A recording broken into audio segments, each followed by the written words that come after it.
Assalamualaikum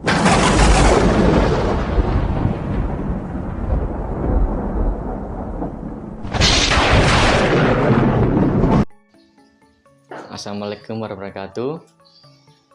Gimana kabar kalian semua? Sudah lama gak upload di channel Dimensi Lain ya. Kini kita hadir lagi di Paguyuban Nur Tajali, dan kini saya sudah gabung di Paguyuban Nur Tajali dan saya sudah pakai seragamnya, dan kita akan bahas banyak tentang podcast di channel Dimensi Lain. Apa saja yang akan dibahas? Banyak lah. Ada 16 yang akan dibahas nanti di episode berikutnya. Untuk kali ini kita akan membahas tentang anak indigo. Bagaimana terjadinya anak indigo. Dan untuk yang menjabarkan ini kita akan langsung kepada ahlinya, Abah Taupan. Assalamualaikum. Waalaikumsalam warahmatullahi wabarakatuh. Gimana Pak kabarnya Pak? Alhamdulillah, saya baik-baik saja. Ini kopinya Mas Abdul, kopinya Mas Abdul. Aku tukar kopi saya Mas Abdul. Ini Mas Abdul, sampean kan. Oke. Nggih. Kenapa? Ini Pak, saya mau tanya soal podcast saya di channel Dimensi Lain. Soal seluk-beluk tentang anak indigo. Terus yang ditanyakan apa? Kenapa seorang atau anak ini bisa indigo Pak? Kenapa orang itu bisa indigo atau mempunyai kemampuan untuk melihat dimensi lain seperti itu ya? Okay. Yeah. Tak coba jawab sesuai dengan kemampuan kita. Sebelumnya, Assalamualaikum warahmatullahi wabarakatuh. Jumpa lagi bersama Kang Topan. Acaranya ini adalah ngopi dengan Kang Topan. Ya, monggo. Okay. Sebelum kita mulai, kita ngopi dulu. Bismillahirrahmanirrahim. Salam Muhammad. Ya. Sudah lama juga Kang Topan nggak ngisi channelnya. Ini ada Mas Mas Nur Wahid. Beliau mempunyai channel Dimensi Lain ya, Dimensi Lain, dan mulai 2 mingguan kemarin gabung di Paguyuban Nur Tajali gitu. Dan beliau ngajak untuk podcast mengupas masalah indigo. Oke, tak terangkan sedikit sesuai dengan sedikit kemampuan atau pengetahuan saya ya. Kenapa orang itu bisa melihat dimensi lain, atau kebanyakan orang itu mempunyai kemampuan indigo? Okay. Ada beberapa hal, banyak hal. Salah satunya kalau indigo biasanya itu ada hubungannya dengan genetik turunan, dalam arti orang yang bisa indigo dari kecil biasanya hampir bisa dipastikan itu dari bapaknya, kakeknya itu biasanya mempunyai kemampuan atau mempunyai atau ahli spiritual seperti itu. Jadi dari kakek-kakeknya, leluhur-leluhurnya biasanya kemungkinan besar sih itu mereka adalah bukan orang sembarangan, dalam arti berkecimpung di dunia spiritual. Nah, biasanya itu dari sisi bapaknya, sisi ibunya biasanya mempunyai kemampuan spiritual. Bahkan tidak memungkinkan juga dari sisi salah satu, jadi mungkin bapaknya tok atau ibunya tok. Cuman ketika si bapak ini mempunyai anak, ya kan, itu kodam itu dari leluhurnya dia akan mencari turunan yang menurut mereka itu secara aura, secara spiritual di badannya itu sama. Jadi ibarat rumah itu bangunannya sama, letak geografisnya sama, kenyamanannya itu juga sama, teksturnya juga sama, seperti itu. Jadi tidak semua keturunannya dari si kakek tadi semua mempunyai bisa indigo, tidak semua. Jadi si Kodam ini juga mencari tempat atau turunan yang memang benar-benar jiwanya itu sama seperti kakeknya, atau seperti yang mempunyai kemampuan indigo juga supranatural tadi. Seperti itu. Terus ini Bang, apakah indigo ini anugerah dari ilahi atau gangguan dari jin? Untuk mengetahui sesuatu itu anugerah dari ilahi atau gangguan sihir, itu bukan hanya di indigo ya, di spiritual atau di hal-hal mistik itu banyak sekali. Jadi kalau misalnya di indigo, di dalam Al-Quran itu tidak ada keterangan bahwa manusia itu bisa melihat alam lain. Justru alam lain yang bisa memonitor alam manusia, kan seperti itu. Alam lain bisa memonitor? Iya kan, diterangkan bahwa jin itu bisa melihat manusia dari tempat yang tidak disangka-sangka, dari tempat yang tersembunyi, kan seperti itu. Nggak ada keterangan bahwa manusia itu bisa melihat jin, itu nggak ada keterangan.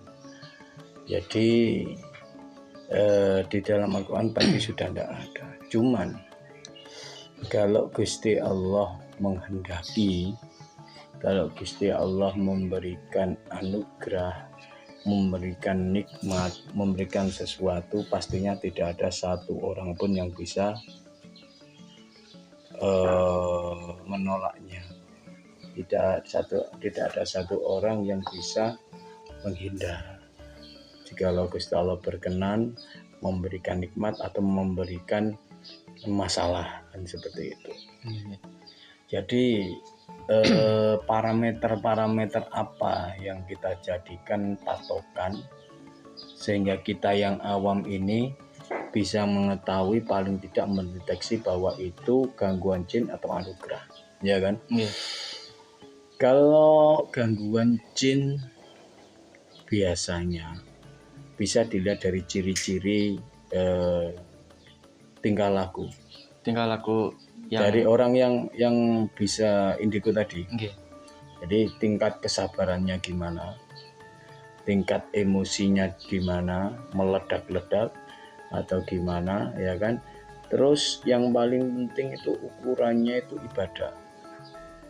Jadi orang yang indigo tadi suka ibadah enggak, dalam arti senang melakukan perintah Gusti Allah atau tidak. Seperti itu ukurannya. Kalau yang indigo tadi ibadahnya bagus, 5 waktu tidak pernah telat, dalam arti suka melakukan amalia-amalia yang ditentukan Gusti Allah, terus kesehatannya pun terjaga, karena sihir itu akan berpengaruh juga ke kesehatan fisik. Terus pola pikirnya gimana? Kalau pola pikirnya dia selalu positif dalam memecahkan suatu masalah, dalam menghadapi suatu masalah, dia positif, mengedepankan husnudon, insya Allah bisa hampir dipastikan bahwa itu nikmat, anugerah dari Gusti Allah. Seperti itu. Tapi kalau yang bisa melihat alam jin itu kalau marah meledak-meledak, gampang emosi, terus tidak suka jauh dari ajaran agama, dalam arti sholatnya morat-marit, ya kan. Terus suka melakukan sesuatu hal yang dilarang oleh agama, itu hampir dipastikan bahwa itu ada sihir di dalam dirinya. Apalagi kalau dianya sakit-sakitan. Jadi fisiknya gampang terganggu, pola pikirnya selalu negatif, ada masalah selalu si A, si B, si C, atau menyalahkan orang lain atau menyalahkan yang lain. Itu hampir dipastikan bahwa itu badan jin. Yang paling penting, kalau orang bisa melihat alam gaib atau seperti indigo, biasanya kalau orang itu mendapat anugerah tidak akan mudah untuk membuka rahasia dari alam jin itu sendiri. Itu yang paling penting. Biasanya orang yang memang mendapatkan anugerah itu akan tetap menutup rahasia apa yang dia lihat. Misalnya di sana ada apa yang akan ditutup, tidak akan diceritakan. Tidak diceritakan. Baru kalau ada orang tanya mungkin dikasih tahu ala kadarnya. Tapi kalau orang yang kemampuannya itu dari sihir, dari kotak jin, maka akan dibuka semua, dikasih tahu seperti ini ada apa, dan lain-lain agar orang lain itu pertama jadi takut, kedua gelisah, ya kan, panik. Yang ketiga bisa saja orang lain supaya tertarik dan ikut jejaknya. Itu salah satu dari tipu muslihat daripada jin tersebut. Seperti itu. Jadi kita harus memadukan antara agama dan dalam kehidupan keseharian. Seperti itu.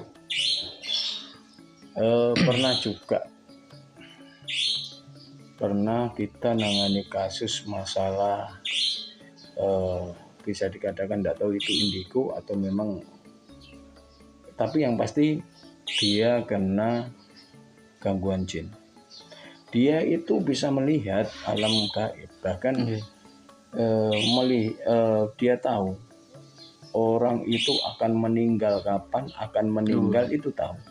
Itu pernah kita nangani kasus. Berarti dia bisa mengetahui yang akan datang. Betul, itu memang nyata waktu itu. Orang anak daerah Kemelagi. Masih kecil.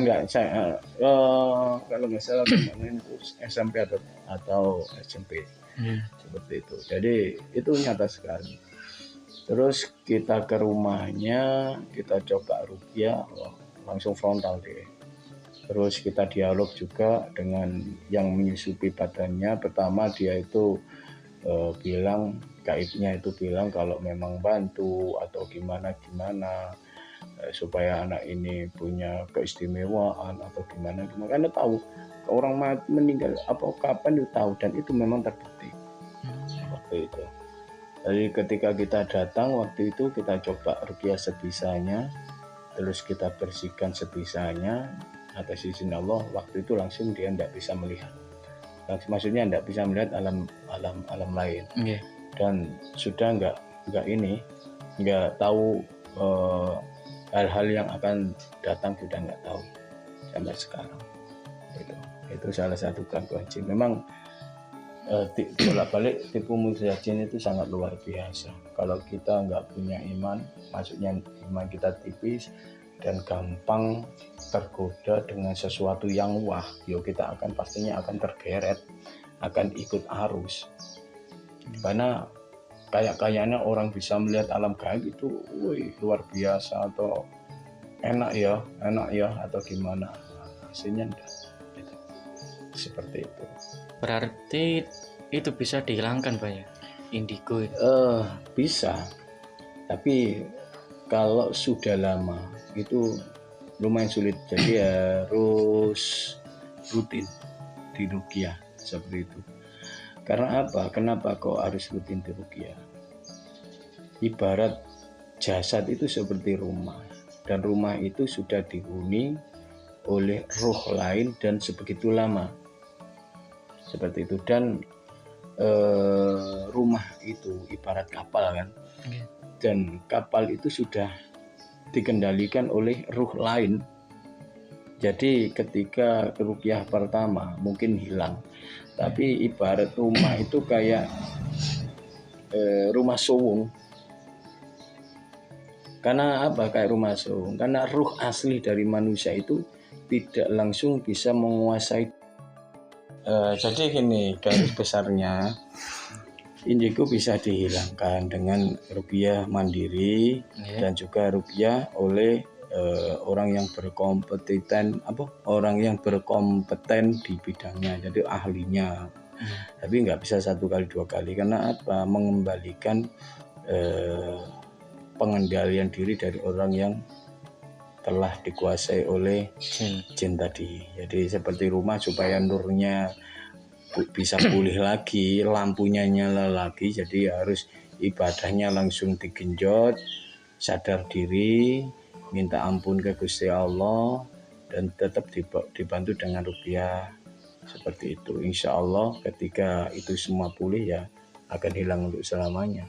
Jika 1-2 kali ya akan 1-2 hari akan kembali lagi. Seperti itu. Intinya manusia itu enak merdeka. Dalam arti apa? Jasad ini kita kendalikan sendiri, ya kan? Cukup Gusti Allah yang bisa menjadi penolong, ya kan? Percuma kita mempunyai kemampuan aneh-aneh, tapi malah menjauhkan kita dari Gusti Allah. Itu sih. Nah, oke pemirsa, terima kasih telah menyaksikan video ini, dan jangan lupa saksikan video lainnya ya, masih di channel Paguyuban Nurta Jali. Nanti di episode berikutnya akan kita sambung bahas-bahasan podcast yang lainnya. Ya, barangkali nanti di video ini ada pertanyaan, bisa kirim di kolom komentar. Nanti akan kita lanjut untuk part 2 atau gimana ya, untuk menjelaskan lebih detail seperti itu. Oke, Shiratul Mustaqim. Assalamualaikum warahmatullahi wabarakatuh. Waalaikumsalam warahmatullahi wabarakatuh.